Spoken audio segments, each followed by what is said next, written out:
obviously missing somebody. Our fearless leader has a little case of the down and outs, and so we're winging it. Man flu. He's got man flu. Well, He's dying from man flu. I didn't want to, be that disparaging, but I mean, probably. Women just don't get man flu. Man flu hurts, I can tell you right now. Well, because he's out, I know his Diamondbacks won on Sunday, and he was so excited, and so I wore my Wrexham baseball shirt, so he's here in thought for a second or two, and then I will, yeah. So anyways, today we are just going to do kind of a brief rundown of the episode because Ran earlier in the week did a wonderful interview with Steve Lloyd from Dragon Chat. So we'll just do a little breakdown for Northampton Town and then get into that interview with Ran and Steve Lloyd. How's that sound, Simon? Sounds good. Awesome. And then for people who haven't watched the pod before, the premise is basically, well, we don't, especially me, know anything about the EFL. Simon knows more than I do. And so this is kind of a pod to give basic information that we learn as we go to understand the game of football and EFL and Wrexham a little better. So, and then, as I said, today's pod, we just have a brief rundown. We're going to do a little update on our charity of the week. And then a little bit later, we'll do a brief little table review. And, we got our Cryptik Corner Clues. So let's get into it. First off, Kida May, I just want to throw this out here really quick. Kida May, we've been plugging her fundraiser. She's 15 months old. She's fighting brain cancer. And she's currently going through chemo and having blood transfusions. I mean, it's a lot. But her fundraiser is now at 95% of their ask of £25,000. So it's at £23,880. And there have been some very generous donations. One for a very large amount in memory of Alison Halpin. So I imagine her family have been, really impacted by cancer and, childhood illness before. But, those little donations add up. So bring them in. So I'd like to send a shout out to Bestest little sister with her £20 donation. So thank you very much. Aww. Yeah. See, every little bit counts. Every little bit counts. 95%. They're so close. How about we do Cryptik Corner Answer? Well, we had a lot of winners last week on Cryptik Corner Insert. We had 3 winners last week. One of them, though, Todd, you're disqualified, Todd. You've just won it too many times, so you're not allowed anymore. Bestest little sister was second in, but she did it with the tiniest bit of signposting, just the tiniest bit of help. So the winner of the week and who gets to put his hand in Rand's drawers and pull out the lucky prize is Andy Collins. Well done, Andy. And the answer, for those wondering, well, the clue was nuts. Yep. No, it wasn't. The clue was deny what's left. Okay. And so that splits into 2. So deny is bar. And what's left if you pay? What's left if you pay after tax is net. You put those 2 together and you get bar net. So congratulations to Andy. If you're in touch, we will make sure you get in touch. Give us your address and we will send out some stickers and something from Rand's Drawers, especially for you. Well done. See, I'm so bad at you're like bar and I'm like, no, bar is no. And then I'm thinking, what's left? Nothing. So then my answer is no, nothing. And I'm like, that doesn't make any sense. It doesn't make any sense. We don't have a play called No Nothing. One day. That's pretty much that was what we offered up in the first half against Stevenage was no, nothing.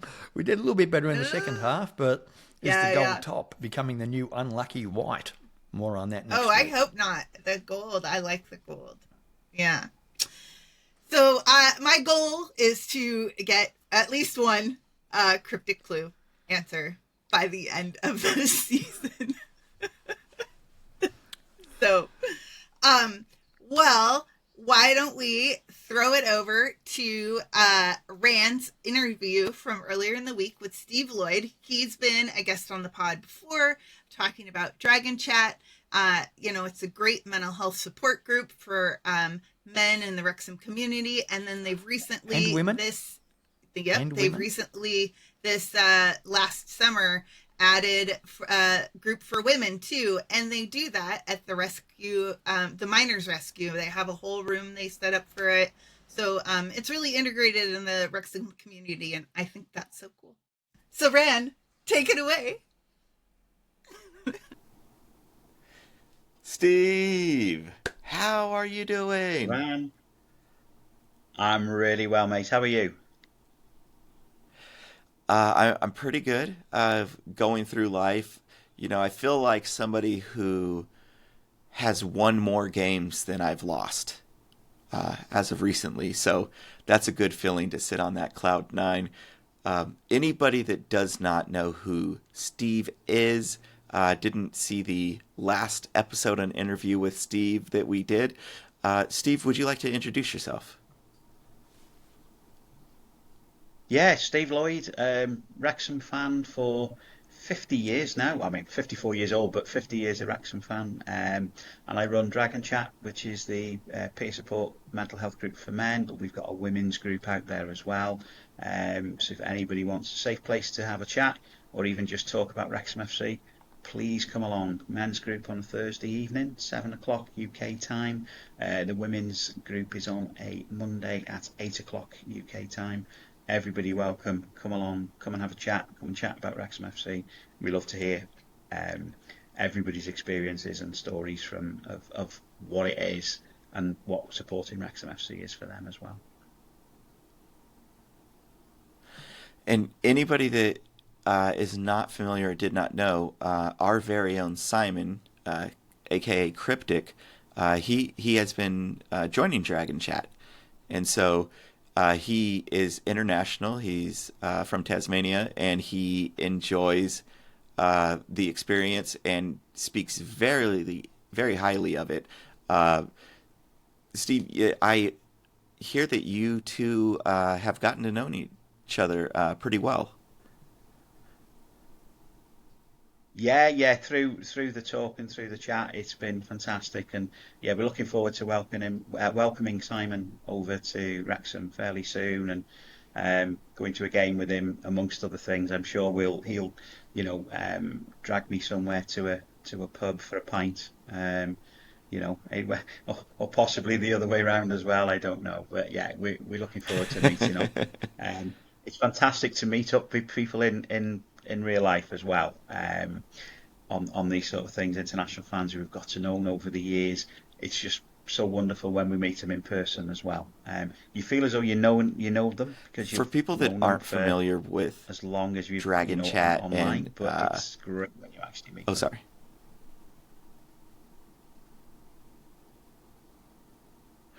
sorry. Sorry, Steve. For people that aren't familiar with Dragon Chat, what is the importance to having a group for men, for women, to be able to meet, talk, and discuss? Yeah, I think in this day and age, I think social isolation or just general mental health. I I'm a big advocate for mental health, as you know. I mean, it's part of my job and what I do for a living. And I think that it's really interesting when we talk about mental health. It's more mental well-being as well. And I think, it doesn't seem to get put on the same footing as physical health in many respects.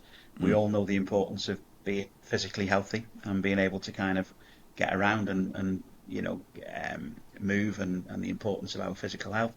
but we often don't pay enough attention perhaps to our mental health, and it's no difference. There's loads of different things you can do to look after your mental health, such as talking to people, that connection that you get with people, and I guess for international followers of Wrexham, you may not know that many more supporters from around your area because of the way in which it's spread out, certainly in the US. And I think providing this sort of place, it's a nice place to be able to kind of connect with other Wrexham supporters and have those kind of conversations that when we need to have the conversation of if we're struggling a little bit, or who knows what's going on in our lives, and at times we all kind of feel a little bit of struggle, don't we, at times, and it's nice to know that you've got people there in your corner who support you and perhaps have been through similar experiences to you at that time, and you know that you've got someone who's got your back and is going to support you, with those difficult times. Yeah, it's probably important for people to, with mental health, to also get out and get into nature, get into the outside world. How important is it to maybe travel to different countries to see your football club? I think I think the experiences of traveling to go and meet other people and to see other people in different countries is something fantastic, and you learn so much as well. And I guess that coming over to United States to watch Wrexham in a friendly, albeit a couple of years ago now, was one of the most wonderful experiences I've kind of had. The welcome from the US, and I've been over to US previously at Orlando and watch football matches over in Orlando. There's always a really, really good atmosphere at MLS games, to be fair. And I've been to watch the women's Orlando Pride. Wonderful experiences, very different in many respects to UK. But again, I've been lucky enough, I've travelled quite a lot watching football. I've been 34 countries now, watched games in different countries, and each country's very, very different with how you watch. I'm fortunate enough to travel across the world to watch Wales, my country, and obviously I've managed to watch Wrexham in Europe as well, going back in the days of the 90s. So yeah, but just wonderful experiences, and experiencing different cultures and different sort of atmospheres and different places in the world really broadens your horizons. 100%. We have to somehow, because they're golden tickets, they're really hard to get. I don't know is as hard as Wrexham tickets, but Inter Miami to watch Messi, those are hard tickets to get. But if I can somehow snag some, I gotta get you ahead of time and say, Steve, come out. Have you seen Messi before play?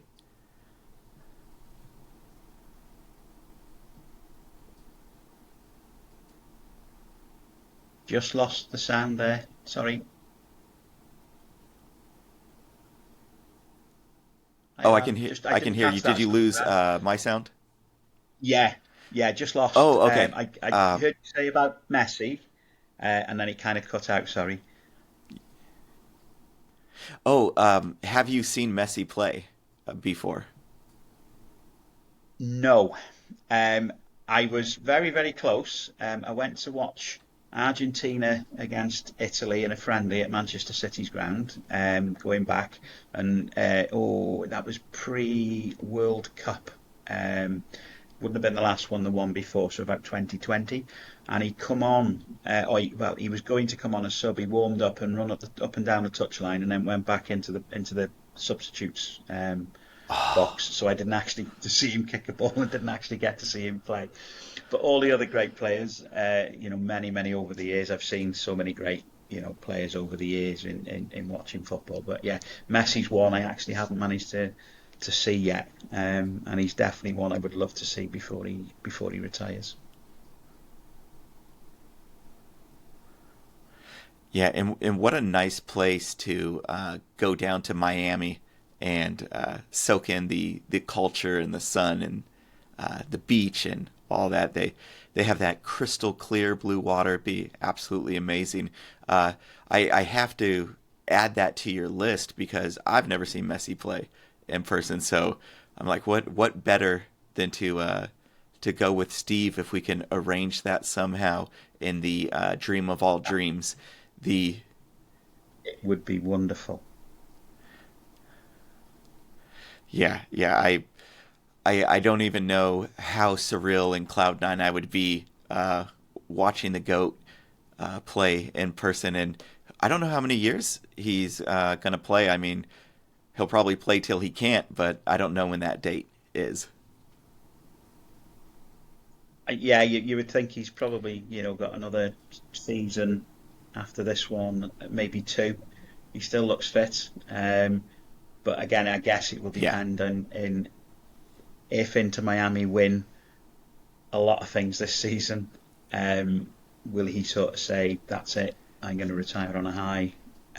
Because they certainly look as though they're in the box seat for the MLS this season, don't they?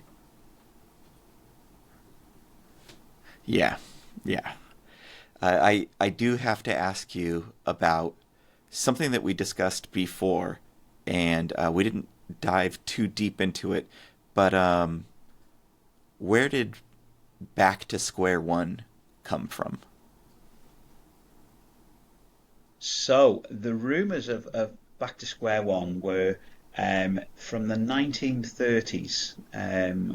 This is the one of the theories behind it. So in the 1930s, the newspapers used to put a grid of a football pitch in for radio commentary, where the squares were labelled 1, 2, 3, 4, 5, 6, 7, 8, and 9.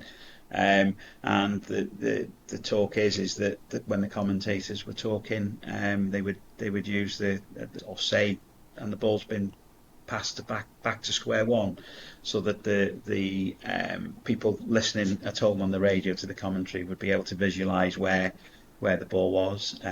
So they knew it went back to the goalkeeper, who was the number one, was the middle square of the and then you had 2 and 3 to the left and to the right, so you always knew where the ball was on the pitch.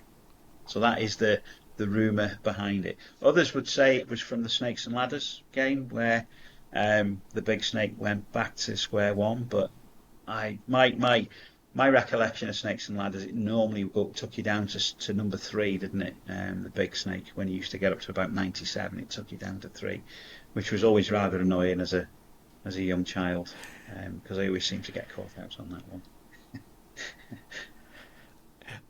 I like the football origin story so much better, because for listening on the radio, knowing where the ball exactly is on the pitch, like having like more than quadrants but squares, blocks of where they could be, helps you visualize that so much better. In your head you can go, okay, here's where the ball, here's where that contact was at. Absolutely. And I think it's a real skill, and it's a different skill commentating for a radio broadcast than it is for a television broadcast one. And I think you might see a little bit of that with Mark, who's a really skilled commentator, Mark Griffiths, who does the iPlayer and the club commentary, because essentially he's commentating for the listener rather than the viewer on his commentary, because you can buy pass where you game, or you can buy the pass where you are listening to the game. So he has to commentate for the person that's listening, so he has to be a more descriptive in where the ball is and more descriptive of the play, so that the listener can actually see where the ball is on the pitch, and you know what's happening on the pitch as well. It was funny that so many years people would say, like, when are you going to do the video commentary? And he would say, well, my style doesn't fit video. It's for radio. And he would say, I don't think it's going to work. That there's people that are color commentators for video and they do a fine job. Mine is specifically for radio. And then now he's doing radio. and he's crushing it. He's doing a great job. So I like that he was wrong in that aspect. Yes, absolutely. I think he comes across. He does well with both, doesn't he? When you listen to it, and I think that he really does kind of explain things very, very well, for the listener as much as anything. It's great when you're able to see the pictures. It's always a little bit easier when you can see the pictures. But for that listener, you've got to paint that picture of what's going on that pitch, and that's quite a hard thing to do, isn't it? Especially with how fast the game is.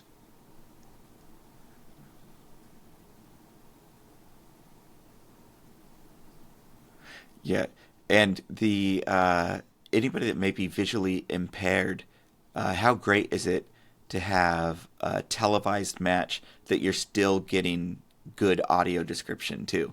So if you're enjoying that with your friends or your family and you have any type of vision problems, you still get it. Absolutely, absolutely. And I think at the racecourse as well, it's a shame the club don't advertise it more, to be honest with you. But they do. They've got audio descriptive commentary in the ground. So if someone is sort of visually impaired, or they've actually got that facility in the ground where they can actually listen to someone commentating while they're sat in their seats, and listening to the commentary bit going on, of the game whilst they're able to see it, so or whilst they're watching the game. It's incredible. Yeah, the audio descriptive commentary again, and the commentators who do that do a magnificent job as well of commentating. But it's quite a big thing now coming into a lot of football matches, and I just think it's something again which Wrexham perhaps don't shout out enough that they do. But it's a fantastic job that all the guys from the ADC kind of sort of crew do. Something they can be really, really proud of, that we offer to supporters within the stadium. Is it a headset they issue out, and like a receiver device or something?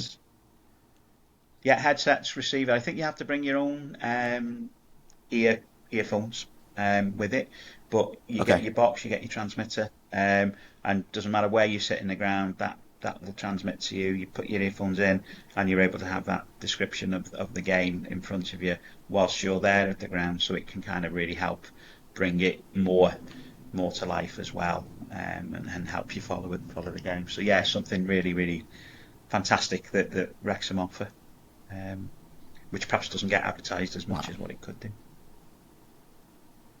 Yeah, and that's amazing. I'm sure that we'll just keep on peeling back the layers of onions that Wrexham and the race course does for different types of fans. Having the quiet zone, the first of its kind of the autistic, like sensory section for people, and that was the first, as I believe or recall, in the UK that existed.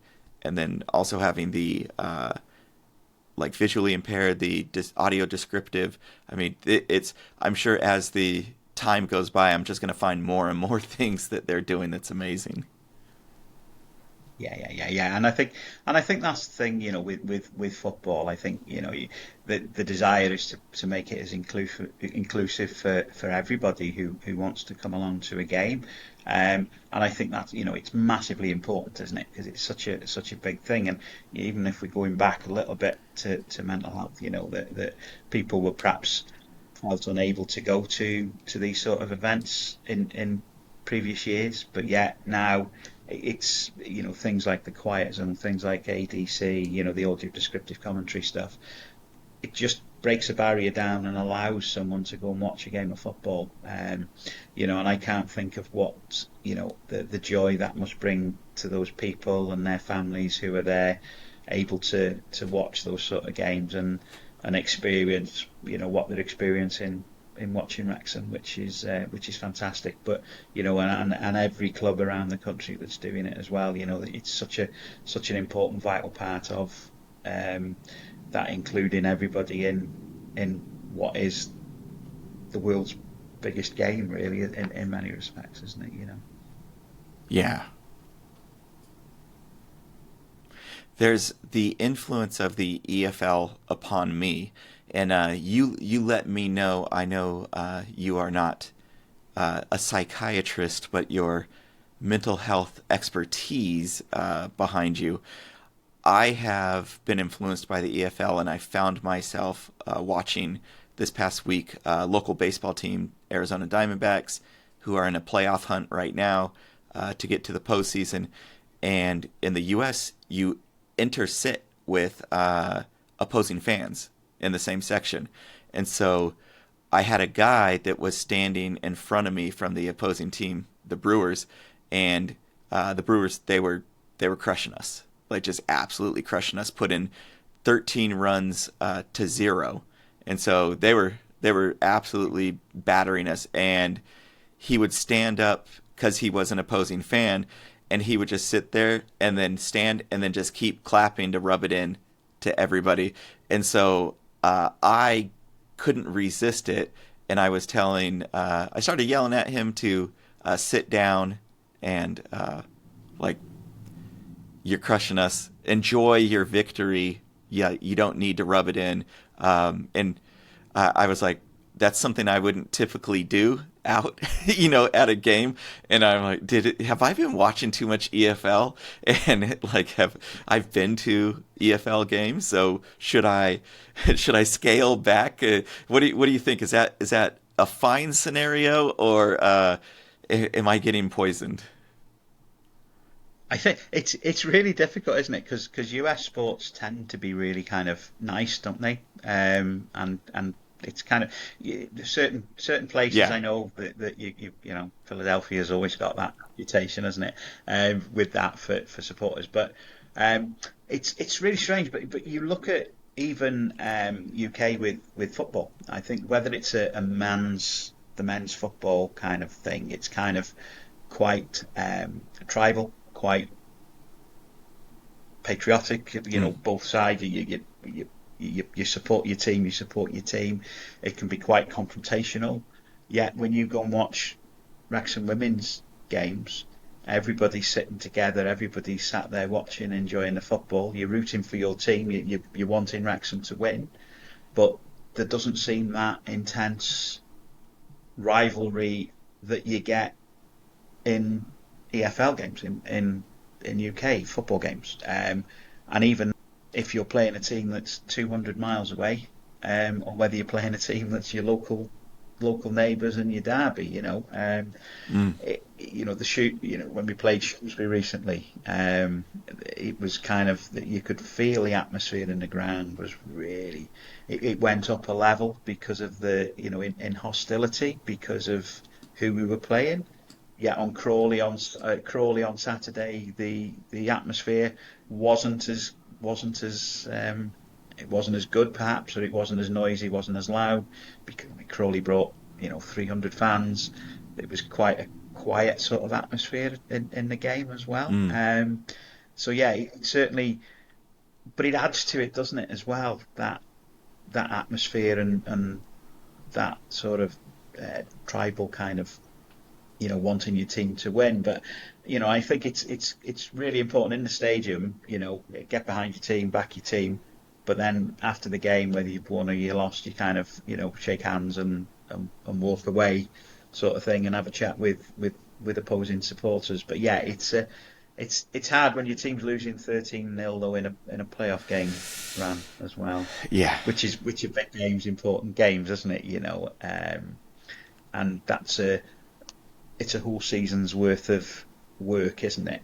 And knowing baseball roughly, how many games had you played to get to that stage? You've probably played 120, 130 games, 140 this season. Yeah, 140 games to get to that point where you're 13-0 down and potentially you're going to go out of the playoffs. It's tough to watch. Yeah, the emotions are high, and you're exactly correct that, especially there's a couple of teams in baseball that the fans are known as being nasty. You've got the Phillies, which are known as being like the worst fans in baseball, and then you have some rivalries like Dodgers versus Giants, San Francisco Giants, and there's been people murdered in the parking lots, after the game is over, and so that's a really like contentious one. But all of baseball is not like that, especially Arizona. You don't really have like hardcore fanatics that are gonna, go and kill somebody in a parking lot. Like normally it's, like you said, it's a really friendly environment, and especially early on in the season. But when you're in that, knockout phase, there's tensions get high, and and to have somebody without class just rubbing that salt into your wound, it seems so unnecessary. And you're like, hey, we're already down. Like, you don't need to kick us. Just sit down, enjoy your victory. You don't, there's no need to go rubbing it in, because we know that you've been the better side on this day. The beauty is, I don't know on that scenario with your Diamondbacks whether it was the first game, second game in the series. Was that, if you lost that one, was that out? It was the third game of the series of 4, and they had already won the first 2, so they were crushing it already, and this was just abuse. Yeah. Not nice to witness. But again, I guess, having watched Wrexham through thin and thinner for many, many years until the takeover, it's the losing those games as a supporter, that's when you win, you start winning. That makes it so much sweeter then, doesn't it? And when next year Diamondbacks are in the playoffs again, which chances are a good side, you'll progress hopefully next year, and you'll be doing it to them, and hopefully you'll be showing more class in the stadium than what that supporter did as well. We went to the World Series last year, so we didn't win, got swept by the Rangers, but we made it all the way there. So there was high expectations for this season, but we know what sport is like. When you least expect results, they tend to come. But when the expectation's there's more pressure. It's harder, isn't it? And for you look at in certainly in America and your baseball, that's 2 seasons where you've done really, really well playing at high intensity. Those players at high intensity, that elite sport level, under the spotlight, under the microscope. It's hard to keep on grinding those wins out, those results out, those performances out, isn't it? It becomes an expectation that you're going to win, which creates its own pressure, doesn't it? Yeah. It definitely does. I did have another mental health question for you, and for the people out there that are like, stop talking about baseball, talk about football. I apologize. It's just something that was emotional and close to my heart that I needed to ask Steve about. But I have another issue, Steve. So recently I had a setback. I tore my meniscus in my left knee, and this was on the back of like starting to eat really well, taking care of my health, having a pretty good diet and doing good in that department, and then starting to get into like jogging and walking and more physically active, and then I tore my meniscus. It was a very hard emotional blow that when it occurred, the drop within my own like self-confidence and like self-esteem, it felt like the worst thing that could happen at that time. What do people do, or what have you seen or done yourself that has helped overcome in those scenarios? Really good question. And I think it just goes to show, doesn't it? We're saying about physical health and mental health, just how intrinsically linked they are. They are just so linked together. When our mental health is poor, we tend to, I don't know whether people have noticed, you perhaps might pick up a few more bugs and a few more colds and flus and not feel too good. And equally as well, your physical health is poor, as in, you've had this kind of really bad injury. And now that affects your confidence and your well-being, doesn't it, as well? And you just feel as though you're perhaps having to ask the most simple of things that you took for granted that you were able to do previously. You can't sort of do that anymore, and it's really frustrating, isn't it? And I think that a few things, it's important to kind of keep doing, keep connecting with the people, keep in touch with those people around, talk to those people around you about how you're feeling. If you're able to kind of, your loved ones I'm talking about now, especially, that, the ones who you can really, really trust and have got your back, that you're able to kind of, communications for me is a huge, huge thing. And I think if you're able to communicate your frustrations and how you're feeling to those who love you around you, I think that makes it so much easier for them to understand what you're going through, and it allows you to feel as though you're able to kind of get that off your chest and say, listen, I'm really struggling at the moment with this. It's really annoying me. I want to do so much more and I can't. And I feel, and I guess it's again, without wanting to go too deep into it, but it will be drawing up emotions from yourself, with how, what it's stopping you doing it, those emotions may be coming in sort of like, I'm useless, I can't do anything, or I'm worthless. Not you personally, Ran, I'm saying, but this is how people can feel about that. And I think it's really important to be kind to yourself as well in those situations, and say that, I'm not having a great day today, that's okay, tomorrow will be better. And then trying to think of things that you can do, perhaps, when you're starting to feel a little bit not so great, what can you do to kind of help yourself? I always say things about, music's always powerful. Can you put on something that you can listen to for a little bit? Have you got a favourite podcast that you can listen to? Is there a favourite film that you can do? Is there a favourite Wrexham YouTube video? That's one thing I say I ask on Dragon Chat at times, what's your go-to favourite Wrexham YouTube video that you watch? And is that something when you're feeling a little bit low? Can you put that on and watch that? I guess a lot of people in recent years, it's that Wrexham v Notts County game. It popped up on my Twitter feed again today, the little BT Sports montage where they did a 10-minute highlight, and I was sat there watching that and thinking, oh, this is fantastic. And it kind of actually put me in a good mood for the rest of the day, in that respect. So there's always lots of little things that you can do. It's hard because you can't do that physical activity as well, which is frustrating, and you're having to kind of trying to stay ultra careful with what you're eating and how you're doing. But I think, try not to put too much pressure on yourself. Try not to and be kind to yourself is basically the main message, because it is frustrating, but you will get there. You'll get the rehab done.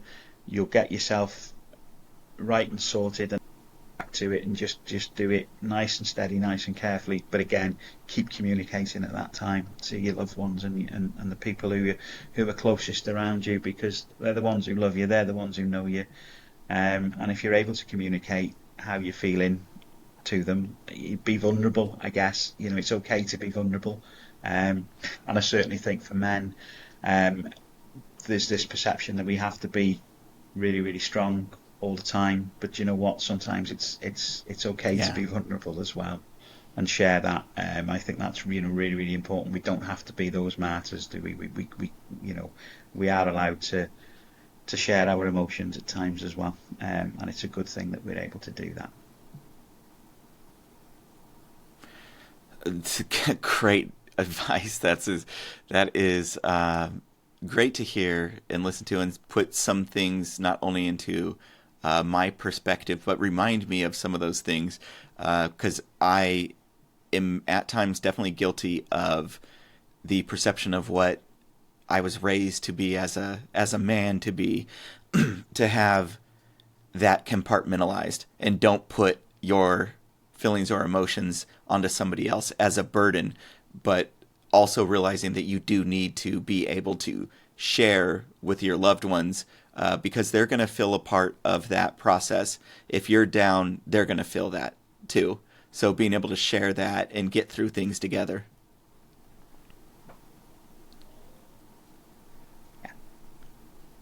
Yeah, massive. It's massive, and I think if you're able to do that, you kind of you're kind of getting to that sort of position where you're so much easier. Life becomes so much easier as well. For me, and in my opinion, that you're able to kind of share those things, and relationship wise, it just kind of, I think, strengthens those relationships as well, because our loved ones don't want to see us hurting, do they? And they know that we may be, but they don't quite know how to approach it. And I've been guilty of it before, where I'll push people away, because it's easier to do that in a way. But that would be a stereotypical man thing to do. I think over years I've perhaps learned that perhaps helping them and including and asking for help, that's actually fine, and actually you can get that help then that you need at that time, which we all do at times, don't we? We never all have the answer to everything, and I think again, a small point as well, Ran, and it's serious injury that you've had as well there, with that, and I think that it just goes to show just how fragile that things can be in life. My life's great at the moment, there's nothing wrong, but I'm only one bad illness or only one bad sort of injury away from perhaps not being able to work and not being able to contribute like I do now. And I think that's kind of that humbleness from my side of things really, really important, that I kind of remember that I'm really lucky. As I said before, I watch football everywhere. I go and watch Wales away, go and watch Wrexham everywhere. But again, I'm only one bad illness and one bad injury away from not being able to do that anymore. So you kind of hold on to those things and kind of remember how lucky you are, and make the most of every day that comes along. Do you have something prepared mentally or thought about where if an injury comes along, you could possibly be life-altering, that it's not you get better, it's now this is just a part of your life, and whatever that capacity has been diminished. Do you have a set of mental plans or something that if something that occurred for you, how you would navigate that water? I think it's really hard to prepare for that when it comes, and I think that the hardest part is perhaps the not knowing. If anybody who's been, I guess the hardest part, for example, with your knee, I guess there was a time where you were waiting for scans and waiting for something to do, or for results as regarding that, and I guess that wait was probably worse than the actual being told this is what's happened, because once you've told what's happened, you can then start preparing for what you need to do, and you can start preparing yourself mentally for that. But I think it's hard to do that, and I think again it's that resilience skills, isn't it? And we've all got lots and lots of tools in our toolbox without realizing. We all manage times of difficulty in different ways, and there's more positive ways of managing struggles and difficult times, and more negative ways of managing those difficult times. But again, I think it's really hard to prepare yourself for that. But I think you stay positive and stay strong and keep looking forward. That's the main thing to do, I think, in those situations.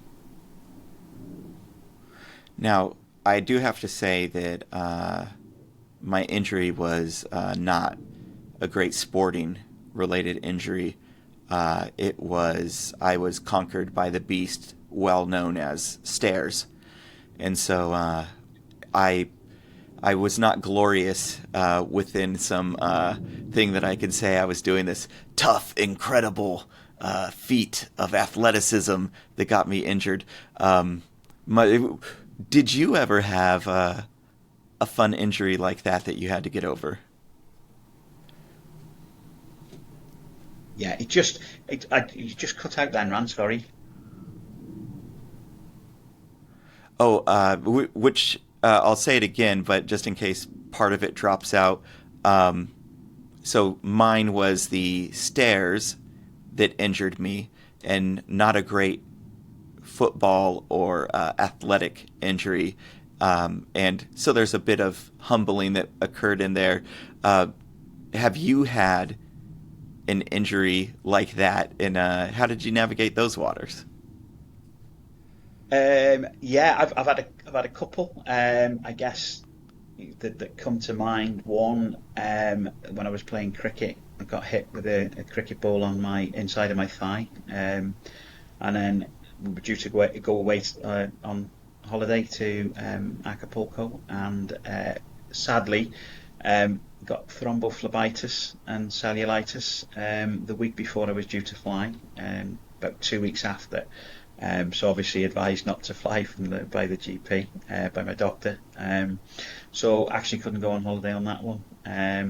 But again, I've also injured, what have I done?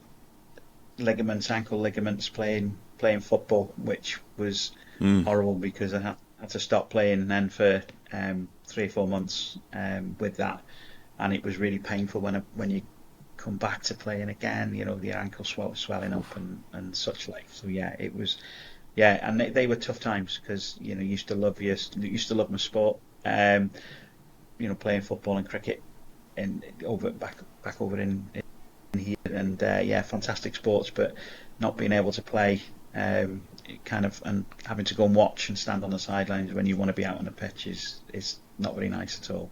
It's horrible. Yeah, and I can only imagine. I've had like similar injuries before. I played football, soccer, like since I was maybe 10 years old. It wasn't a sport common to Americans, but once I started playing, fell in love with it, and have played through school, university, and then never went pro. Was never that good, but the men's leagues, playing in things, and getting an injury and being able to recover is always great. But there's so many people around me who have got those injuries that can't play anymore, and taking that reality pill and swallowing it of like, okay, this thing that I love and I love to do, now I have to participate in a different way than what I've been doing. Absolutely, it's really difficult. I was 46 when I stopped playing football over here. I played my last game. I was asked to go and play a pre-season friendly for a team called Flint Mountain, and I think there was about 70 minutes gone in the game, and I asked the referee how long to go, and he said 20 minutes, and I just looked at him and just shook my head and thought, I need to be getting off the pitch here, because I think I'd shrunk about 3 inches. My hamstrings had gone that tight, both of them. So I think, and thankfully my wife had drove me there to the game, and had a day out in Coleman Bay area where we were playing.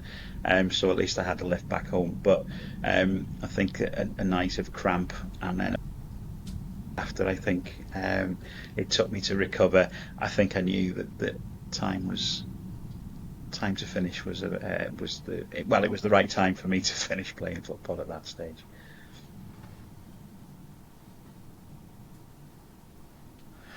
Yeah, the group, the Dragon Chat, I'm sure that many people come through there with like different things going on in their lives. For the people that haven't tuned into Dragon Chat or use that wonderful service that you all provide, part of it is getting to meet and talk about the match, about the team, and join in. And then I believe, right, there's a open discussion that people could just share whatever they want to share after that. Yeah. Is that correct? Yeah. So we structure it. We start off And with so with we that, ask people. Uh, sorry, Ram. oh no, go ahead. That was perfect to explain the structure. Yeah. Oh so we start off with we ask everybody how their week's been and what's been their positive in the week. And that can range from many different things. From watching the football, or and we know with some people it might just be that they've managed to get up and make their bed that day and have a shower. That's is important, that kind of stuff. Wherever anybody is on their journey, really. And then we give everybody an opportunity to talk about what they need to talk about, what they want to get off their chest, what's been troubling them, or what they need to kind of say, and in that safe, supportive place that we then we then move on to the Wrexham chat, where we talk about the games, reminisce about old stories and old games that perhaps have gone on in the past, the games we've got coming up, do predictions, and then we kind of try to end on a positive affirmation, sort of, what are you going to do in the next 7 days to keep yourself happy, or to what you're going to do in the next 7 days to help somebody, and kind of promote that sort of self-esteem and that sort of positivity for people. And it's amazing just how quick, because our numbers have improved. We're getting bigger numbers now, and we've extended the men's one to 2 hours now, 7 till 9. We used to be an hour and a half, but we've put the extra time in now. Just like a football game, the 90 minutes, we've put the extra half an hour in now, and it does go to penalties on occasions as well. Because we never switch off.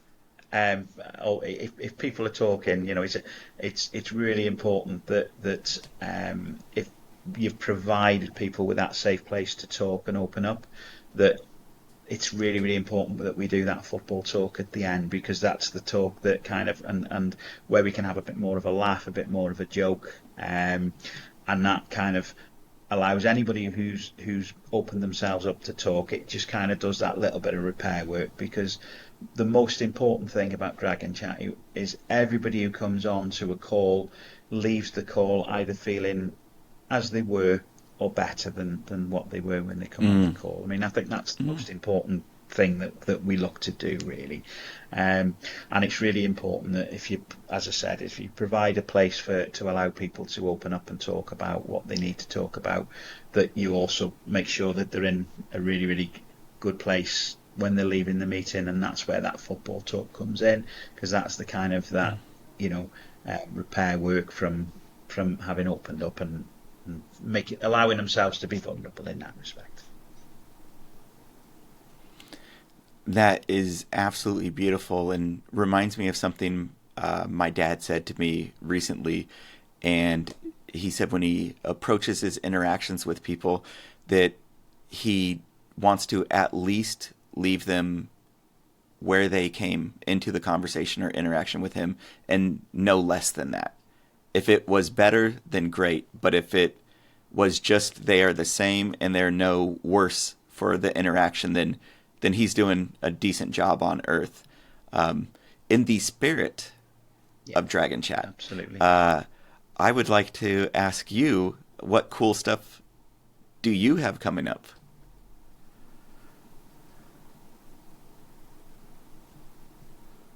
Could you say again, Ran? Sorry, it just broke off again. Sorry.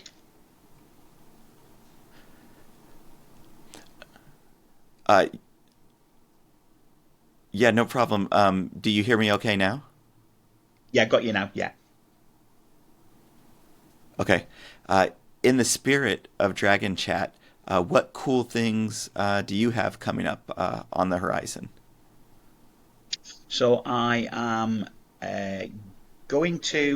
I think I'm going to go to a game of football on Saturday. I'm not going to go to Leighton Orient, because they're charging £32 for a ticket, and they've made us a double A star game, something like that. So I'm sort of saying, well, no, you're you've lost me for that day, Leighton Orient. I'm sorry, Wrexham, but I'm going to go off, I think, to Cheltenham, because there's something. There's 92 league clubs in the EFL and Premier League.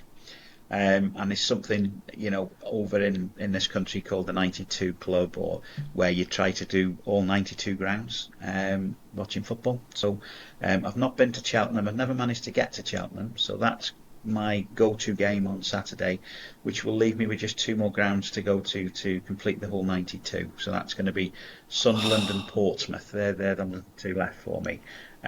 So I'm hoping to complete them this year. And then I'm lucky enough to be flying out to Iceland 10 days time or so. Is it perhaps a fortnight? Yeah, fortnight today actually. I'm going to go and watch Wales play football over there. So really excited about that. I'm really looking forward to seeing that. Oh, that is going to be absolutely amazing. Have you been to Iceland before? Will this be the first trip over? It'll be my first trip to Iceland, the country. I've been, obviously, Iceland, the supermarket over in the UK.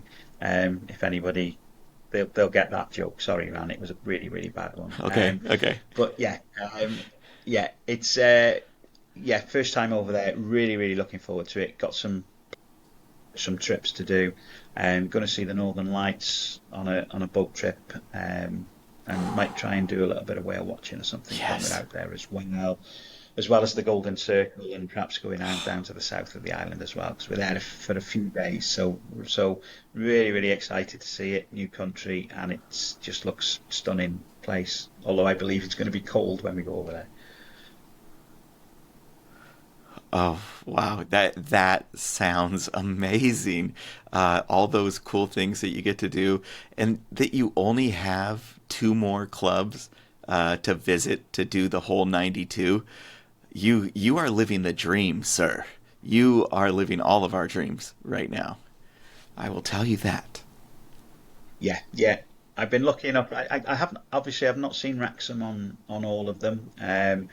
There's quite a few I've not seen Wrexham at, but I'll have to do a count of them actually. But I've probably seen Wrexham on 65 to 70 of those grounds. I know I did count up once. I think I'd been to about 140 grounds, different grounds watching Wrexham over the years in sort of cup ties, Welsh cup ties,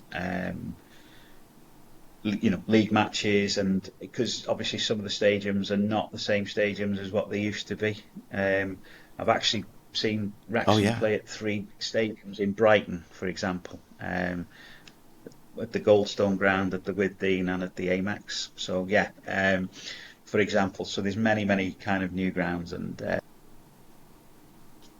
that become stadiums nowadays. So I've not. So I've done about 140, I think, with Wrexham over the years. So it's quite a good effort, I think. And I won't be the highest. I know I won't be the highest. There'll be some who will have done way more than that. I know that. The ceiling is, I guess, 92. But as you mentioned, there's an asterisk on that. There are different stadiums throughout the years. So people could have. I went to 3 different stadiums for the same club before. So and it's a really interesting one, Rat. And this is a quiz question for your viewers. That in the last 3 years, Wrexham have played home games on 2 different grounds. Which are the 2 grounds? There's one for your listeners to try and get the answer to it. Okay. And I'm glad you teed that up. Yes. And we'll add that in as part of SJ's custom sticker package. If you know that answer, drop it in the comments or DM us, because SJ loves to send out her custom stickers. You've got some cool ones that she got from online that people have made. I don't know if those come through very well. Fantastic. Some old Wrexham program stickers. Yeah, that's fantastic. Oh, that's a fantastic one. Yeah, the old program. Yeah, from the 50s.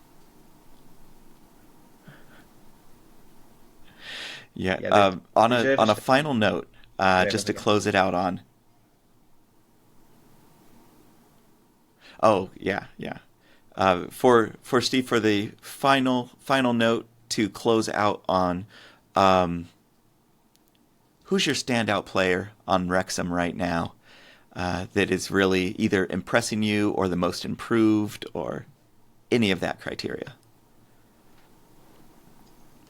Really, really good question. I think this season, Max has been absolutely incredible. You could always see with Max that he had the potential and the ability there. I always thought, even when I seen him play 3-4 years ago, I thought that he's got the attributes and the capabilities of going really, really high. Even as high as playing Premier League at some stage, hopefully with Wrexham. But I wouldn't be surprised if he goes off to play at the top level. You look at him as a defender. He never goes to ground. He's your classic modern day defender. He's big, he's strong, he wins his headers, he's quick, he can pass the ball. Hardly ever goes to ground, tackles, never, always in the right position. He's been fantastic. O'Connell's been superb at the back as well, puts his head on everything. I think James McLean has been fantastic leader on the pitch.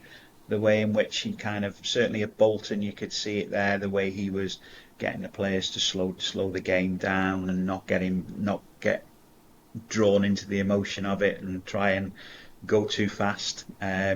So those are the big ones for me, and obviously a big shout out to George Dobson, who is done an incredible job in that holding midfield role. He tackles, intercepts, clears the ball. And I'm glad he's managed to get back to Wrexham after them apparently leaving him behind in the changing rooms at Birmingham accidentally, and the bus went off. Whether you've heard that or you've seen that, no doubt you'll read about that one in due course. And then been fantastic as Ollie. So I think probably gone through most of the team there, but I think to be top of the league at this stage. When I looked at our first 6 fixtures going into a new division, I honestly thought if we can get 6 points out of these first 6 games, we'll have done okay. And we were on 13 after the first 6. We're now on 16. If we can get 20 points off our first 10 games, I just think it's incredible. It's an incredible start to the season, having gone up from a division below, with some of the away games which we've had in that time as well. We've done really, really well, and the players can be really, really proud of themselves, and the management as well. Yeah, I back that statement 100%. Max Clueth has just crushed it absolutely. There was a recent post, and I won't say her name, who did it on Twitter X, but she called herself out from last season, and it said something like, the post from a year ago, I don't get what all this hype and local support is around Max. And she's like, I just don't get it. And then she commented on that old post, and she's like, this didn't age well at all, did it? And it's like, yeah, good job. Yeah, I think when you see again, when you see him playing, and he's got a calmness about him as well, and you forget he's 22 years old. The way he plays the game and the way he is, he's like an experienced pro. He's got a really, really good, intelligent head on his shoulders as well. He's really, really calm. Again, he's got all the attributes to make a really, really top footballer. And I really hope he does, because he deserves it. He's been fantastic for Wrexham. He's come through the youth teams and come into the first team. And again, I think you've got to give the whole backroom staff at Wrexham, Phil Parkinson, the manager, and and the strength and conditioning coaches, they've no doubt Max has put the work in. I know that. I mean, that's ultimately it's Max who's done it, and he's got that attitude as well. But I think Parky's pulled him out at the right times and put him back in at the right times, and I think he's one of those now. He's probably an ever present. At the moment, he's just absolutely fantastic. He's really, really just playing so well, and yeah, couldn't be more pleased for the lad. Amazing. Well, Steve, thank you again for chatting with me, bringing your dragon chat out into the world. Anybody that wants to tune into or connect with Steve, I'm going to leave the link down in for Dragon Chat in the description of the video. It doesn't cost you a penny. You can join in. You can join in with the video call, or if you're there in Wrexham, in person, and an absolutely amazing support group out there. Even if you think you don't need to connect, try it out and see. I will eventually be able to not work during the time frame that it goes on and be able to join you guys at some point in time. If not, before I make my way back out to Wrexham. And for SJ and Simon, I absolutely am jealous of you that you guys get to go out there and meet Steve in person, and I hope they give you a great big hug on behalf of me. Thank you, Ran. I'll look forward to that. And thank you so much for your time, and thank you for inviting me on. Always a pleasure. Thank you so much. Thank you, Steve. Anybody out there who doesn't know who Steve is by now, I hope you have got a picture of this incredible human being on Earth, and chat with you again soon. And we have to up the town. Up the town! Up the town. Let's have it. Thank you, Ran, and thank you, Steve, for your time. And now it's time for table review. Yeah. So the match today, Tuesday, we'll just not pay attention to that. But for the table, we'll just do a brief kind of rundown for Northampton Town. They're just currently, Northampton. They're not Northampton Town? I don't think it's Northampton Town. I don't think it's Northampton Town. All right. Well, that's why we. But need we a don't care. We fearless don't leader. care. We really don't care what their name is. We don't care. I mean, Northampton's long enough. So, so they are 19th on the table. They have 2 wins, 2 draws, and 4 losses, which is 8 out of a possible 24 points. And their goal difference is -3. They have 10 goals for, but 13 goals against. That is my short and sweet table review of Northampton. Whereas up the other end, away from the relegation zone where Northampton are Wrexham, still in second, despite their defeat today. But Mansfield Town have caught up equal on points, but we're ahead on goal difference. We've got 7. We're 14 for 7 against. So, yep, second v19 coming up on the weekend. Nice. Okay, well, based on our one paragraph of information that we just covered, what do you think our prediction should be going into for Saturday? Well, Northampton just got beat 4-2 at home, and they were down 4 goals and scored those 2 late in injury time. So I'm thinking that we're going to win 4-0 at home. I want our goal difference back up there. We just, last season, it really proved the deciding factor, eking out, our place on the table week after week. So, I want our goal difference back up there. I like a 3-0 if they're leaky. It's still pretty good goal difference. We are second in the league with 7, only behind Birmingham on 9. So our goal difference is still positive. One of the few, there's only a dozen teams with positive goal differences, or 10 actually. So we are well in, well in contention for that. But you're right, we do need to start winning big at home, especially if we're going to be losing away. Well, we don't want to lose away either. No, we don't want to lose away. I'm hoping the gold top is not an unlucky top. No, it can't be. Because gold is like first place. It's number one, right? We just had the Olympics. We did. Yeah. Well, with the information you just gave me about their last match, those late goals always make me nervous. But I'm going to say 3-0. I'm going to do a standard 3-0. I know Okonkwo, I feel like maybe his confidence has gotten shaken or a little. I don't know. He took another knee to the face today. I saw that. But he didn't even flinch. He was like, pop right back up. So, yeah, I am going for confidence in Okonkwo and getting some goal difference back. Yeah. 3-0. 3-0. Yeah. Okay, now moving on. Cryptik's Corner Clue for this week. And after so many answers last week, I've bumped up the hardness this week. So the clue is, make up hammock easy. It was old winger.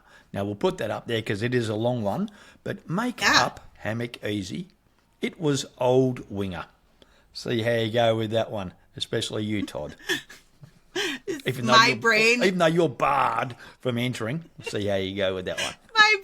My brain is make up old hammock. I imagine like a sailor in old timey days tying his hammock up in the galley, and then the old winger, and so it's like the grizzled guy with the beard and the peg leg, and what is gotta hang my hammock up.